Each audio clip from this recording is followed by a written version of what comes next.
सन्माननीय शरदचंद्रजी पवार साहेब यांचे या ठिकाणी आगमन झालेलं आहे। आपल्या सगळ्यांचा जोरदार टाळ्यांचा आवाज त्यांच्यापर्यंत पोहोचू दे।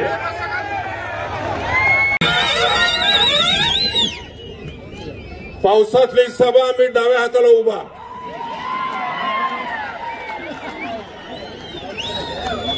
देववाडीच्या मंदरुळकोळ्याचा अण्णासाहेब पाटील त्यानं उभारलेली कामगारी चळवळ आणि आमचे आजचे नेता गाव मूळचं नांदवळ होमगावचा तरुण पोरगा शशिकांत शिंदे, वडिलाचं नाव जयवंत, कीर्तिवंत जयवंत यशवंतरावांची ही सातारा कर्मभूमी, किसनी राभा, यशवंतराव चव्हाण, पीडी पाटील साहेब, आमची परंपरा तिथपासून आहे। एक पुरोगामी विचार आहे। एक आना फी नव्हती म्हणून विटाभर दळण दळणं पाहिले भर आणि एक आना जमा केला। द्विभाषिक राज्यावर मुख्यमंत्री झाल्याबरोबर गोरगरिबांच्या पोराला शिक्षणाची माफी हो म्हणून 1200 रुपयाच्या आतली सवलत दिली आणि आम्ही पोरबाळ शेतकरी शिकलो। त्यांचीच परंपरा जळणारे आदरणीय मानसपुत्र शरदराव पवार, लेकीला पदवीधर होईपर्यंत फी नाही, जिच्या हातात पाळण्याची दोरी तिच्या हातात ज्यांनी दिली झेंड्याची दोरी ते शरदराव पवार। आणि त्याच मैदानावरती 4 खासदार, फौजिया खासदार, संजय सिंह खासदार, शरदराव खासदार आणि मी तुमचा खासदार। तारीख 4 आज 4 मे, 7 मेला सकाळी उठायचं आणि काही करून 10 माणसं 10 बायका तिच्या मागे एक जण उभं करायचा आणि मताचा खऱ्या अर्थानं पाऊस पडायचा। आपण सगळ्यांनी मिळून एका कामगार पुत्राला, जो आपला जलसंपदा मंत्री होता, ज्याला सामान्याचं दुःख कळतं, जो इथलाच आहे, त्याला आपण हाताला धरून वर पाठवायचो वर। आणि म्हणून शशिकांत, आपल्याला मी खात्री देतो, मी तुमचा प्रतिनिधी म्हणून काही दिवस काम केलं। आज आहे वर्धनी एकादशी, माळ माझ्या गळ्यात घातली आणि विणा माझ्या हातात शरद पवारांनी दिली। तर म्हणले वाजू 1999 2004 म्हणले वायज बसा, बसलो, गेलो हिमालयात, वाजली नाही थंडी, घातली नाही बंडी, ते जॅकेट घालून परत आलोय। ती विणा आज एकादशी दिवशी विठ्ठल विठ्ठल विठ्ठल म्हणत बराच पारा केला। आता हा सातारा, हा अजिंक्य तारा, थकलो नाही, झालो नाही म्हातारा, पण पोराच्या गळ्यात विणा दिली पाहिजे। आणि म्हणून ही राष्ट्रवादीची, शरदचंद्र पवार गटाची, शरदचंद्र चंद्र आणि शशिकांत मिश्र चंद्र, हा चंद्र, हा शरदचंद्र आणि ही राष्ट्रवादी विणा शशिकांत या मोर या गळ्यात घालतोय।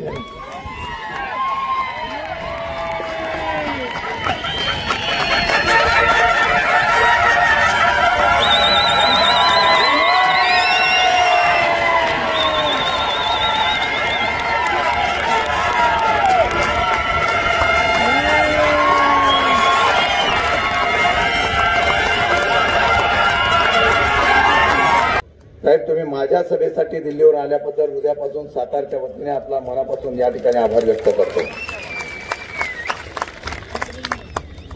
आमचे राजेश भैया टोपे, अनिलजी देशमुख, आमचे दुसरे नेते बाळासाहेबजी पाटील साहेब, फौजिया खान, आमदार अरुण लाड, भारत पाटणकर, ज्येष्ठ नेते साहेबराव पवार, या ठिकाणी सर्व उपस्थित व्यासपीठावरील मान्यवर, उपस्थित सर्व बंधू भगिनींनो, विशेषतः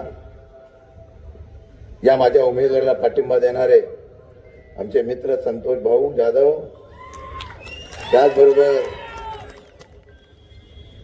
दुसरे आमचे सहकारी शंकर पार्वती कार्तिके, उपस्थित मोठ्या संख्येने उपस्थित असलेले सर्व बंधू भगिनींनो आणि माझ्या पत्रकार मित्रांनो, मी साहेबांकडे मुद्दाम नतमस्तक झालो आणि तुमच्या समोर नतमस्तक झालो. लढाई छत्रपतीच्या गादीशी होती आणि एका सामान्य कार्यकर्त्याला एवढ्या मोठ्या संख्येने आपण पाठबळ दिल्याबद्दल मी मनापासून आपलं या ठिकाणी ऋण व्यक्त करतो. आणि साहेबांचा एवढ्यासाठी मी नतमस्तक झालो, हा काय ड्रामा नव्हता, हृदयातली भावना होती. एका माथाडी कामगाराच्या मुलाला 5 वेळा आमदार, 1 वेळा मंत्री, लढाईच्या वेळेला मला खासदारकीचं तिकीट दिलं, त्या माझ्या नेत्याच्याकडे मी दंडवत होणं माझं कर्तव्य होतं. कारण महाराष्ट्रातले असे नेते त्यांनी ओळखले, आर पाटलांसारखे अनेक दिग्गज नेते होते ज्यांना कर्तृत्वाने मोठं करण्याची संधी फक्त या देशामध्ये एकच माणूस देऊ शकत होता, तो शरद पवार होता. आणि कर्तृत्वान अशा लोकांना कर्तृत्व दाखवण्याची संधी देणाऱ्या नेत्याच्या समोर आज संघर्षाचा काळ आहे. आणि या संघर्षाच्या काळामध्ये या ठिकाणी मी माझं मनोगत व्यक्त करणार आहे. निवडणुकीची रणधुमाळी सुरू झाली आणि बऱ्याच चर्चा, बरेच आरोप प्रत्यारोप सुरू झाले. माझा चांगला आहे की माझ्यावर सुद्धा अशा प्रकारचे आरोप झाले. आरोप करणाऱ्यांवर मी टीका करणार नाही, परंतु मला अभिमान आहे की माझ्या व्यासपीठावर 2 नेते असे आहेत की आरोपाला समर्थपणे समोर जाऊन ईडीला न घाबरणारे संजय सिंह आणि अनिल देशमुख आहे, संजय राऊत आहे. साधा विचार करूया. मी तुम्हाला एक गोष्ट सांगतो, हे तुम्हाला माहीत नसेल. माझ्या पत्नी इथं आहेत, माझी मुलं इथं आहेत. माझ्यावर पूर्वी एक गुन्हा दाखल करण्याचा षडयंत्र रचलं गेलं आणि आमच्या कुटुंबाला कधी हा अनुभव नव्हता. आणि मी बाहेर गेलो त्यावेळेच्या काळामध्ये एक माणूस फक्त मागे उभा होता आमच्या कुटुंबाच्या, ज्याने आत्मविश्वास दिला आणि धीर दिला. त्याचं नाव होतं शरद पवार. आणि या नेत्याच्यासाठी पाहिजे ते करण्याची भूमिका घेणारा मी कार्यकर्ता. सत्ता येते, मान सन्मान मिळतो, काही लोक फिरतात, काही लोक सोडतात, काही लोक जाणीव ठेवत नाही. एक नेता होता ज्याने आमच्यासारख्यांचं आयुष्य उभं केलं. मी त्यावेळीच सांगितलं, आयुष्यातल्या उर्वरित आयुष्यामध्ये या नेत्यासाठी आणि तुमच्यासाठी जे करावं लागेल ते करण्याची शपथ तुम्हाला आजच्या सभेच्या निमित्ताने देतो. खरं म्हणलं तर साहेब टीका झाली, माझ्यावर टीका झाली, मी कधी विचार करत नाही. माझ्यावर एकच टीका सारखे होते, पण माझ्या साहेबावर बोललं त्याचे मला थोडी खंत वाटते. बरं करणारे कोण?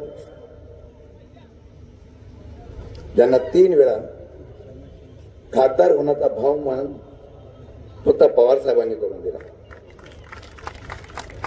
अजून एक गोष्ट सांगतो, ज्यावेळेला या असलेल्या सर्व गोष्टीच्या माध्यमातून खासदारकीची उमेदवारी करायची होती त्यावेळेला पक्षाच्या अनेक नेत्यांचा विरोध असताना सुद्धा उदयनराजेंना समर्थन करणारा मी कार्यकर्ता होतो. आणि समर्थन करत असताना त्यांच्या प्रचाराची धुरा सुद्धा मी घेतली होती अंगावर.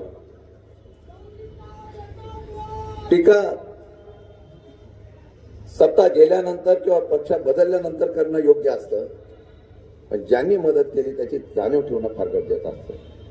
अजून तुम्हाला खरी गोष्ट अजून एक सांगतो, ज्यावेळेला पक्ष बदल करण्याचा प्रयत्न होत होता, अनंत चतुर्दशी होती आणि सकाळी 8 वाजता मी आणि धनंजय मुंडे उदयनराजेंना घेऊन, छत्रपतींना घेऊन पवार साहेबांच्या घरी 8 वाजता पुण्याला गेलो होतो. आणि त्या पुण्याला गेल्यानंतर किती साहेबांचं प्रेम असावं. साहेबांनी एका मिनिटात सांगितलं, छत्रपती महाराष्ट्रभर फिरा, तुम्ही विदर्भातून सुरुवात करायला मी येतो तिथे, शेवट कराल तेव्हा सुद्धा मी येतो तिथे आणि महाराष्ट्रामध्ये तुमचं नेतृत्व उभं राहिलं पाहिजे अशी माझी इच्छा आहे असं सांगणारा नेता सुद्धा शरद पवार होते.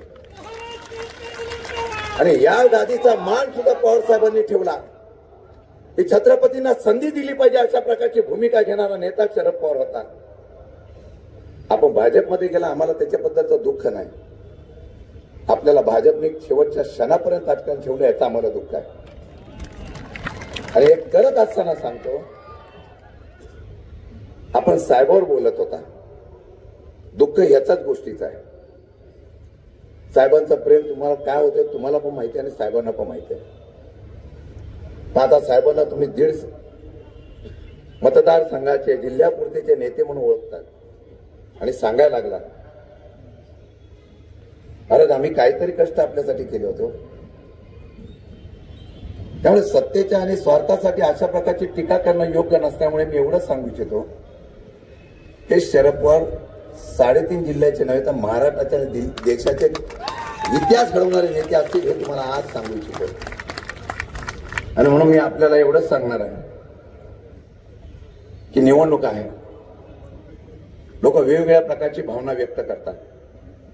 म्हणून आम्ही गादीला मान ठेवला, हे जाहीर सभेत सांगण्याचा मी प्रयत्न एवढ्यासाठीच केला.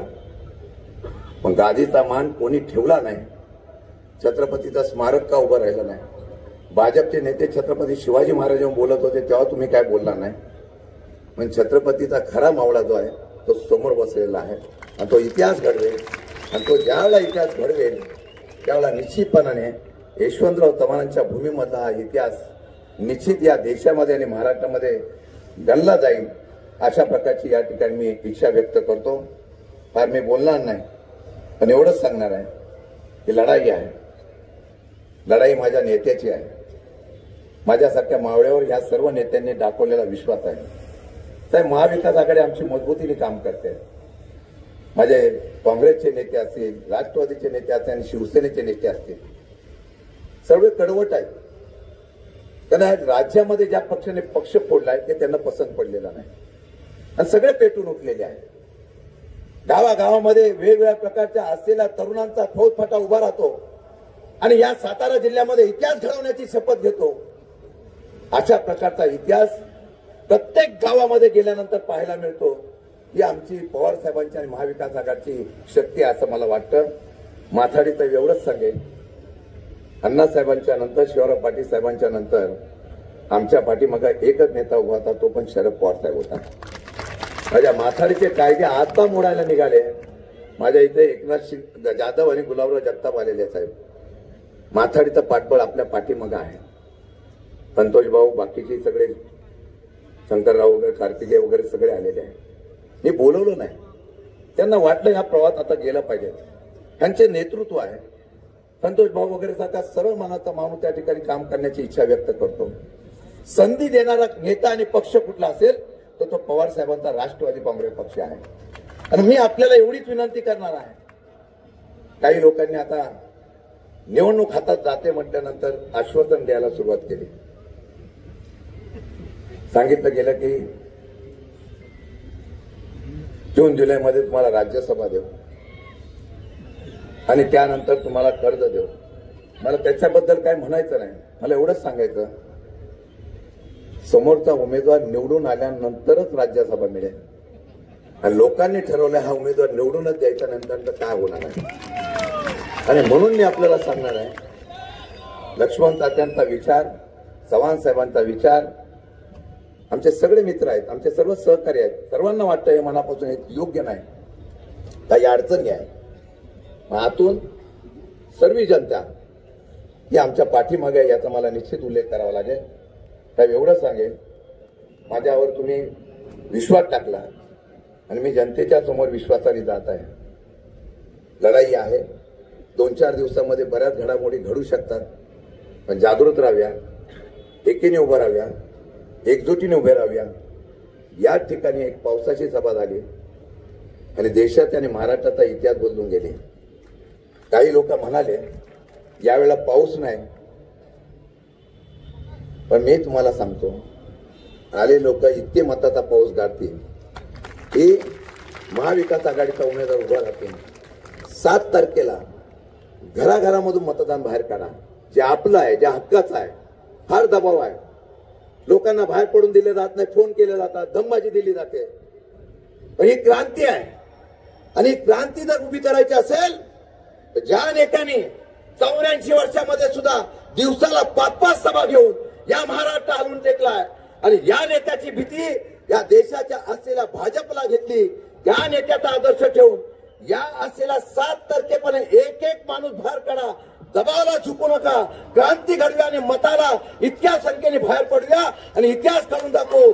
ज्यावेळेला मतपेटी बाहेर निघेल, राज्यातल्या सर्वात जास्त मताधिक्याने निवडून आलेला खासदार हा सातारा लोकसभा मतदारसंघाचा असेल.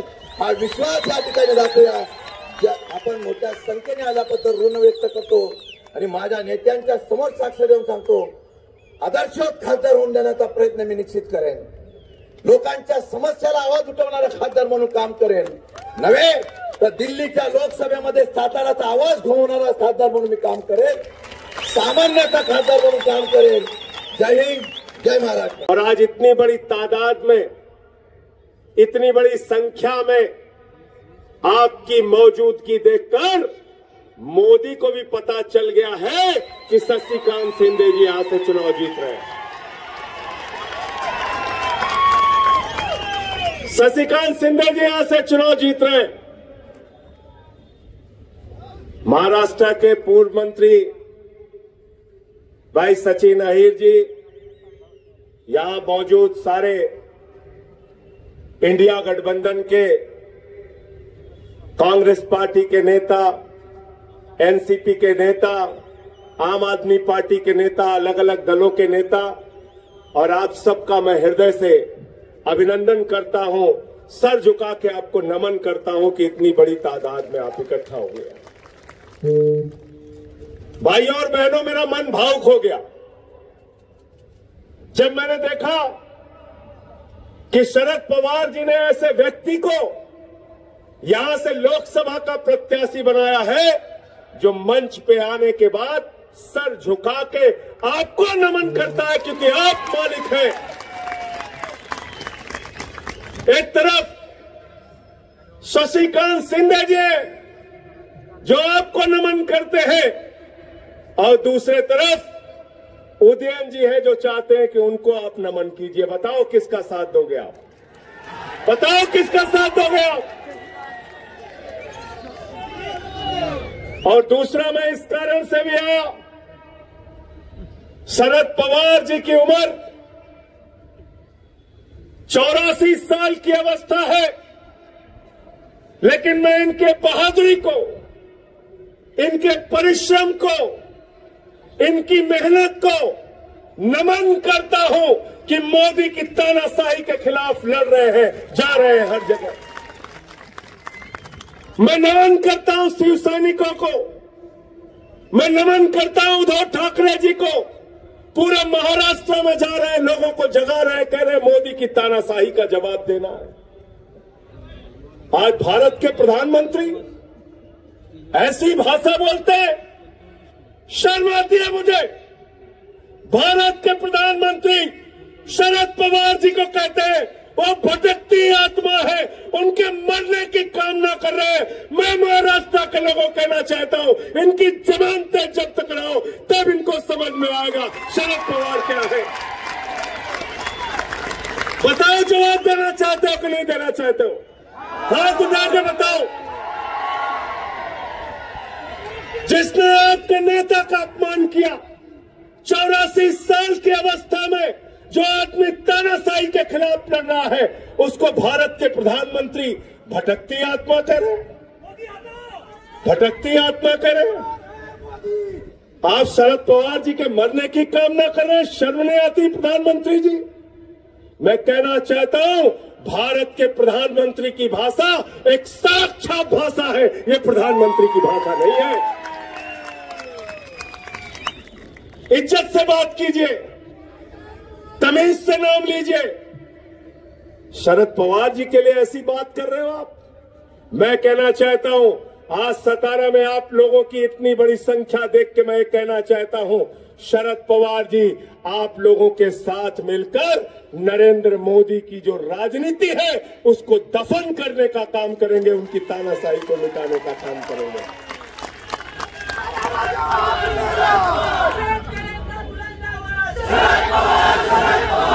पिछले चुनाव का वो वीडियो आज भी उत्तर प्रदेश और बिहार के गांवों में भी लोग देखते हैं। पिछले चुनाव का वो वीडियो आज भी यूपी के, बिहार के, राजस्थान के, हरियाणा के लोग अपने मोबाइल में देखते हैं कि बारिश हो रही थी और शरद पवार जी भाषण दे रहे थे, आप लोगों के बीच में अपनी बात कह रहे थे। पाटिल साहब यही मैदान था, यही मैदान था, यही मैदान था, यही मैदान था कि नहीं था? और आपने महाराजा जी को हरा दिया था, इस बार भी हराओगे ना? मुझे पता चल गया, मुझे पता चल गया कि महाराज जी हारने वाले हैं। आप पूछोगे कैसे पता चला? शशिकांत जी, सिंधे साहब, मैं यहां कुछ लोगों से बातचीत कर रहा था। मैंने कहा भाई आज कौन जीत रहा है? बोले शशिकांत जीत रहा है। मैंने कहा कैसे जीत रहे हैं? बोले देखो भाई, हम लोग मानते हैं छत्रपति शिवाजी महाराज जी को, और छत्रपति शिवाजी महाराज आदिल शाह के सामने नहीं झुके, हमारे उदयन महाराज अमित शाह के आगे झुक गए।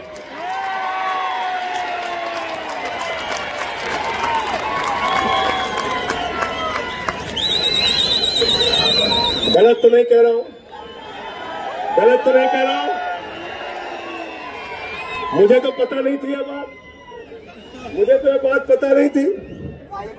यहां गृह मंत्री जी आपके महाराष्ट्र के अनिल देशमुख भाई बैठे हैं, बहादुर इंसान है, तालियां बजाइए इनके लिए। 14 महीने जेल में रहे, रुके नहीं।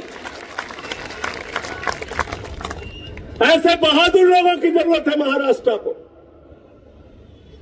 आप बताइए, उस आदमी की बात सुन के मैं हैरान हो गया। कहता है छत्रपति साहू जी महाराज जी आदिल शाह के आगे नहीं झुके, हमारे उदयन महाराज अमित शाह के आगे झुक गए। मैंने कहा हुआ क्या, क्यों आप इतना दुखी हैं? अरे बोले टिकट के लिए 5 दिन अमित शाह से मिल नहीं पाए दिल्ली में। ऐसा हुआ है क्या? ऐसा हुआ ना? ऐसा हुआ ना? ऐसा हुआ। फिर मैं आपसे कहना चाहता हूं कि जिन लोगों ने मैंने सुना था कोई सोना चोर होता है, कोई बाइक चोर होता है, लेकिन यहां तो नरेंद्र मोदी जी और उनकी पार्टी चोर हो गई है। शरद पवार जी की घड़ी चुरा ली इनकी। उद्धव ठाकरे जी का तीर कमान चुरा लिया नहीं चुरा लिया? उद्धव ठाकरे जी मसाल लेके निकल गए और हर युद्ध के लिए शरद पवार जी आप लोगों के साथ मिलकर महाराष्ट्र के स्वाभिमान के लिए, राष्ट्र के स्वाभिमान के लिए, देश के स्वाभिमान के लिए इस तानाशाह को हटाने के लिए तैयार है। जिन लोगों ने देखिए ये तुतारी बज रही है, ये शंखनाद है युद्ध का। जिन लोगों ने बाला साहब ठाकरे और उद्धव ठाकरे जी की तीर कमान चुराई है, जिन लोगों ने शरद पवार जी की घड़ी चुराई है, उनकी जमानतें इस बार जमानतें जब्त करा के 48 की 48 सीटों पे हराने का काम कर रहा है। 48 की 48 सीटों पे हराने का काम करना। मुझे तो देख के बड़ी शर्म आ रही थी।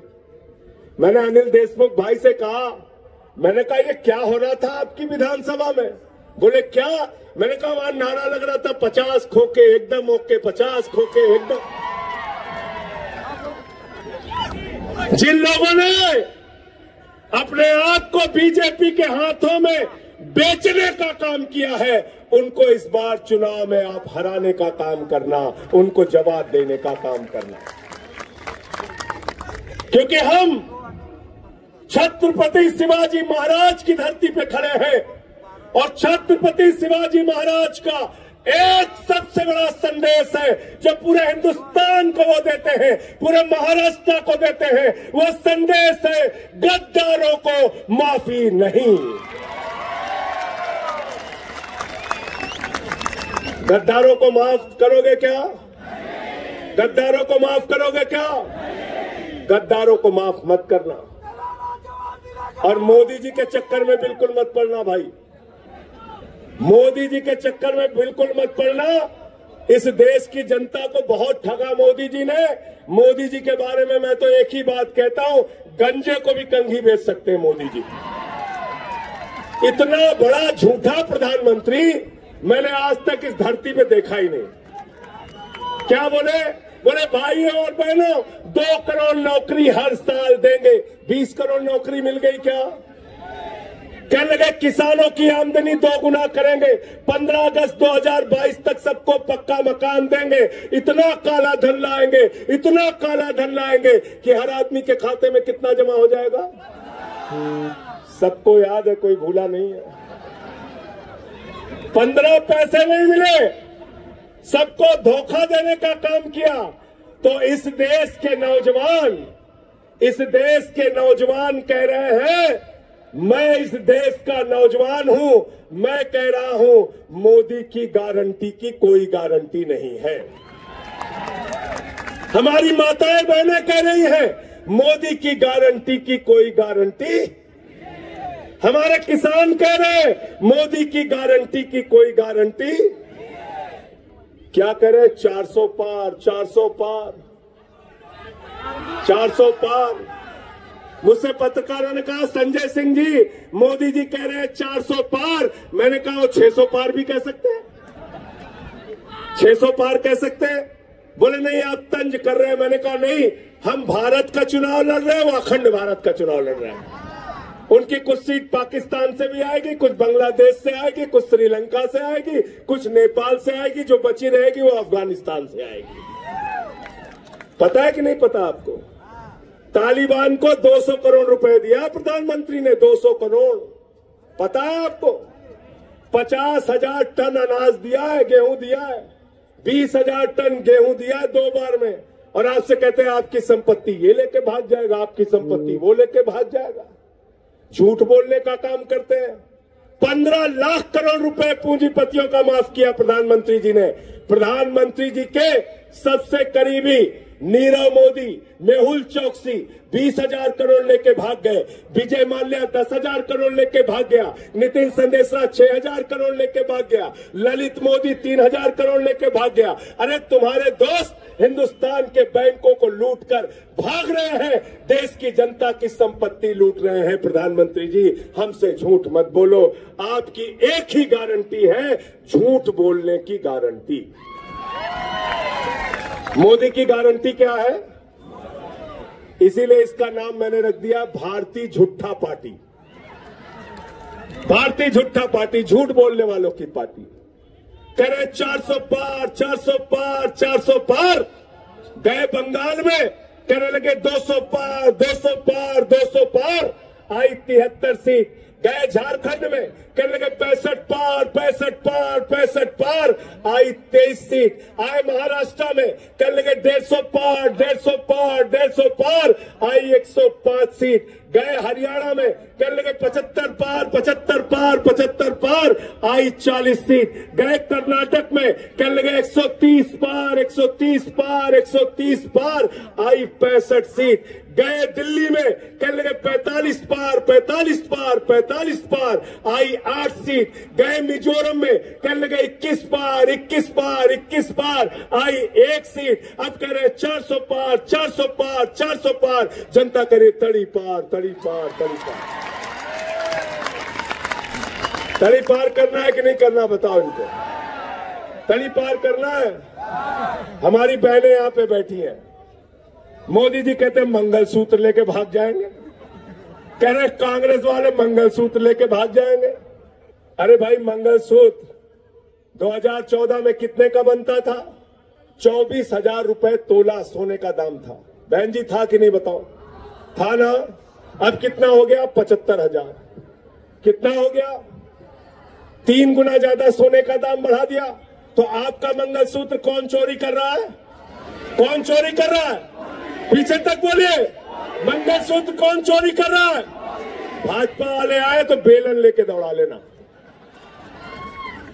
बेलन लेके दौड़ा लेना, कहना तुम्हारा, तुम ही लोग हो मंगलसूत्र चोरी करने वाले। 3 गुना ज्यादा सोने का दाम बढ़ा दिया। साथियों और दोस्तों, मैं आपको सर झुका के नमन करता हूं, आपकी बहादुरी को नमन करता हूं। और एक चीज जान लीजिए, मराठी जो है वो लड़ने में यकीन रखता है, झुकने में यकीन नहीं रखता। और जो लोग गद्दारी करते हैं उसको सबक सिखाने में यकीन रखता है। यहां बैठे हैं पृथ्वीराज चौहान जी, इनकी बहादुरी का हम लोग स्वागत करते हैं। एक चौहान है अशोक चौहान जी जो छोड़ के चले गए, एक पृथ्वीराज चौहान है जो मैदान में लड़ रहे हैं।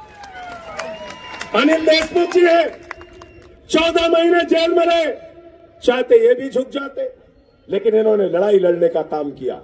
हमारी पार्टी के प्रमुख अरविंद केजरीवाल को जेल में रखा, मनीष सिसोदिया जेल में है, सत्येंद्र जैन जेल में है, मुझे 6 महीने जेल में रखा। मैंने कहा बेईमानो, 6 महीने नहीं पूरी जिंदगी जेल में रखोगे तब भी तुम्हारे आगे झुकूंगा नहीं, लड़ने के लिए तैयार हो।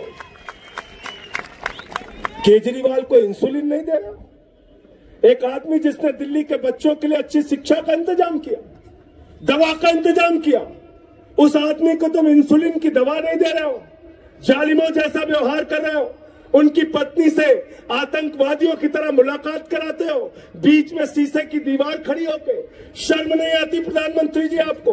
प्रधानमंत्री जी, इस देश के लोग आपकी तानाशाही को देख रहे हैं। आपने महाराष्ट्र में तानाशाही की, आपने दिल्ली में तानाशाही की, आपने झारखंड के अंदर एक आदिवासी मुख्यमंत्री को, हेमंत सोरेन को पकड़ के जेल में डाल दिया, केजरीवाल को पकड़ के जेल में डाल दिया, अनिल देशमुख को पकड़ के जेल में डाल दिया, संजय रावत को पकड़ के जेल में डाल दिया। सबको पकड़ पकड़ के आप जेल में डाल रहे हैं। जनता जेल का जवाब वोट से देगी, वोट से। साथियों और दोस्तों, अंत में एक ही बात कह के अपनी बात खत्म करूंगा।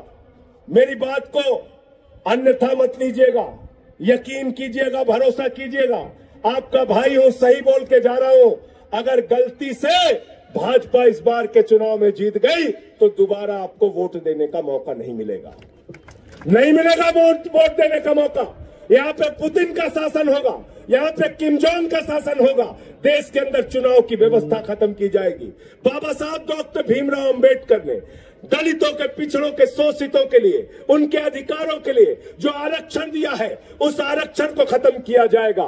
देश का संविधान खत्म किया जाएगा, वोट की ताकत खत्म की जाएगी। लल्लू सिंह अयोध्या का प्रत्याशी कहता है 400 सीट चाहिए, संविधान खत्म करना है। ज्योति मिर्धा बीजेपी की प्रत्याशी कहती है 400 सीट चाहिए, संविधान खत्म करना है।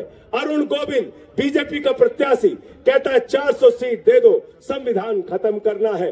आज अनंत हेगड़े कर्नाटका के पूर्व केंद्रीय मंत्री कहते हैं 400 सीट दे दो, संविधान खत्म करना है।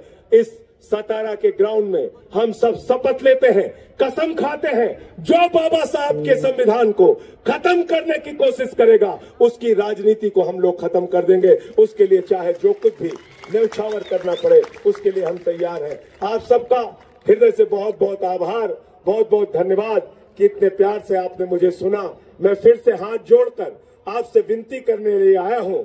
आज एक 84 साल का योद्धा इस मैदान में लड़ रहा है मोदी की तानाशाही के खिलाफ, जिसका नाम शरद पवार है। और एक कामगारों के इतने बड़े नेता जो आपके लिए लड़ाई लड़ते हैं, शशिकांत शिंदे जी, आज वो मैदान में उतरे हैं। उनको भर भर के वोट दीजिएगा, उनको यहाँ से भारी मतों से जिताने का काम कीजिएगा।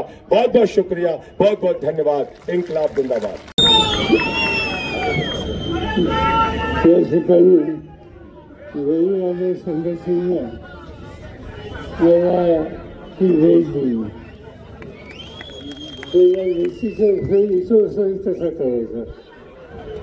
दिल्लीला जावं लागेल आणि देशाचे प्रधानमंत्री आज या देशाच्या शेतकऱ्यांच्या प्रश्नाशी क्लिअर करण्याचं काम करतात. त्यांना योग्य धडा द्यायचा असेल तर आता मला जी भेट ती अत्यंत उपयोगी पडेल.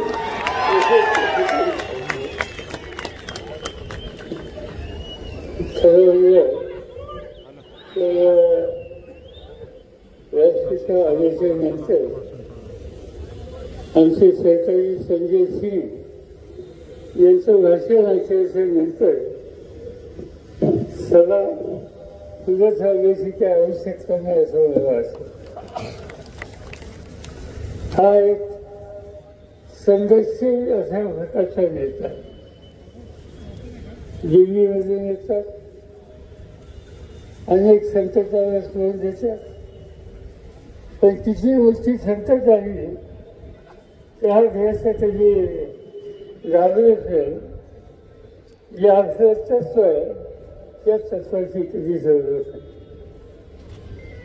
आजची सभा एक ऐतिहासिक सभा आहे. मला आज लक्षात नाही की लहान रस्त्याचं सुख होतं. सातारचं कर्तृत्व ज्यांनी सर्व देशाला देशाच्या बाहेर दाखवलं ते वसंत चव्हाण या सगळ्यांचं फळ आम्हाला होतोय.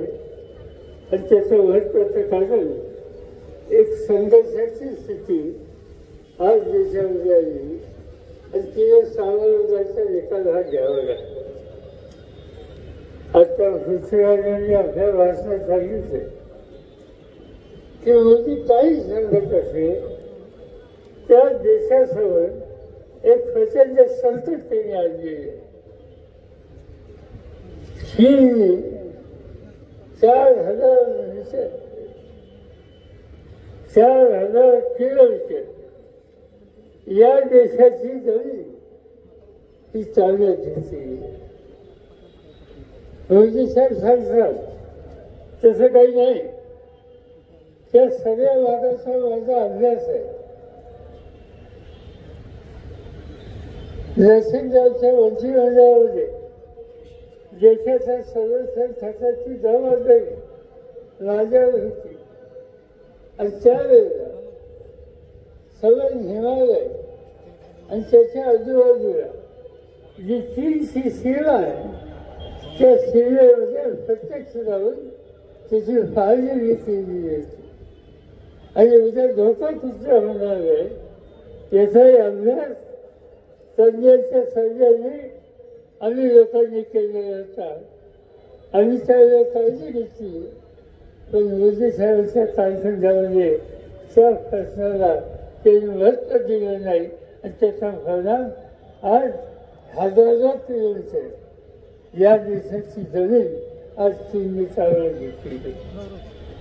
तुमची माझी जमीन जो घालत त्याला देशात सत्ता करण्याचा अधिकार आहे का हा निकाल घ्यायची वेळ आहे. हे दाखवतात की आम्ही हे करतो ते करतो. बऱ्याचशा गोष्टी खोट्या असतात त्याचा उल्लेख या ठिकाणी आम्ही केला. मध्यंतरी काश्मीरच्या भागात एक चलन तयार केलं, आवश्यकता होती. त्या चलनचं उद्घाटन झालं. मी भारताला बघत होतो टेलिव्हिजनवर. त्या चलन उद्घाटनाच्या कार्यक्रमाला एकच व्यक्ती होती आणि ती म्हणजे नरेंद्र मोदी. ते सरळ म्हणलं ते स्वतः चालत येत होते. एवढं महत्वाचं देशाच्या दृष्टीनं काम त्या ठिकाणी असताना त्या राज्याचे कुणी लोकप्रतिनिधी, तिचे मुख्यमंत्री, तिचे अधिकारी, त्या सगळ्यांचं सह त्या ठिकाणी जाण्याचं काम करण्याची आवश्यकता होती. पण मोदींचे वैशिष्ट्य काय असेल नसेल ते फक्त 20 वर्ष माझ्याशिवाय दुसरं कोणी करत नाही. आज या ठिकाणी तरी काय आश्वासन दिली याची चर्चा झाली. 2014ला त्यांनी सांगितलं होतं की आमच्या हातामध्ये सत्ता आल्याच्या नंतर आम्ही महागाई कमी करू, महागाईच्या किमती 50% कमी करू. काय घ्यायचं हा शब्द त्यांनी पाळला. आज आपण बघतोय की हे आश्वासन त्यांनी पाळलेलं. त्यांनी दुसरे गोष्ट सांगितली की माझ्या हातामध्ये सत्ता द्या. या देशाचा शेतकरी जर संकट असेल त्याला संकटातून बाहेर काढण्यासाठी उत्पादन खर्चाचा विचार करून त्याला त्याच्या वाढीची किंमत आणि देऊन आज 14 साल गेले, 24 साल आले. या 10 वर्षाच्या कालखंडामध्ये उत्पादन खर्चाचा व्यक्तीचा विचार केला नाही. आज उत्पादन खर्च वाढला, बियाणं महाग झालं, खत औषधं महाग झाली, मजुरी महाग झाली, शेती अर्थव्यवस्था आज संकटामध्ये आली. शेतीमालाची किंमत वाढली. त्यांनी केलं काय या सगळ्या काळामध्ये? या काळामध्ये कधीही फायदे नाही अशा प्रकारची सूर लावून आज या देशामध्ये आपण पाहतो. मोदीचं धोरण त्याला पसरत नाही अशी भूमिका कुणी घेतली की त्याला लगेच करून घाल. आज या ठिकाणी संजय सिंग आलेले मोदींच्या संधी कशा टीका केली होती. 6 महिन्याच्या नसतात अनेकांची उदाहरणं देत आहेत. झारखंड आदिवासींचे राज्य, आदिवासी मुख्यमंत्री त्यांनी आदिवासींच्या भ्रष्टाचाराकडे प्रधानमंत्री लक्ष देत नाहीत असं विधान कुठे केलं. आज तो मुख्यमंत्री जेलमध्ये गेलेला आहे. दिल्लीचा मुख्यमंत्री ज्याने उत्तम काम केलं त्याचं काम व्हायच्यासाठी महाराष्ट्राच्या बाहेरून सुद्धा लोक येतात. केंद्र सरकारने त्याच्यामध्ये सहकार्य केलं नाही अशी भूमिका त्यांच्या मांडली. आज ते मुख्यमंत्री याचा अर्थ आज हातात असलेली सत्ता ही सूर्य भावनेनं ज्यांचा विचार आपल्याला नाही म्हणून त्यांच्या विरुद्ध वापरायची हे सूत्र घेऊन आज मोदी साहेबच्या ठिकाणी पैसे करत आहे. आणि स्थिती बदलायची, ही स्थिती बदलायची असेल तर उद्याच्या निवडणुकीमध्ये शशिकांतचा वर्षांनी विजय करणं हे तुमच्या माझं कर्तव्य. गेले अनेक वर्ष मिळून तुम्ही सगळ्यांनी पाहिजे.